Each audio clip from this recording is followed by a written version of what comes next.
There's a factory in Beijing. No lights, no sound, producing a smartphone every single second. They call them dark factories. And the idea is ridiculously simple. Robots don't need light to see, so why keep the lights on? GM tried this. Tesla tried it. Both failed spectacularly.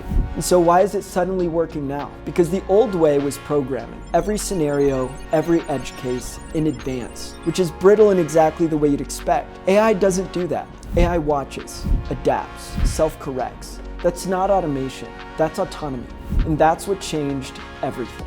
And here's the part that gets left out of every viral clip. The lights are off, but the humans didn't leave. They evolved. There's a team behind the screens training the models, encoding what a normal looks like on a Thursday night shift so the system can catch what isn't. The expertise didn't disappear. It got compressed into an intelligence layer. And now one engineer carries the judgment of 600. So the real story was never robots replacing people. The real story is that the people who are there are becoming technically unreasonably effective. Their intuition now runs at machine speed across every line, every shift, simultaneously.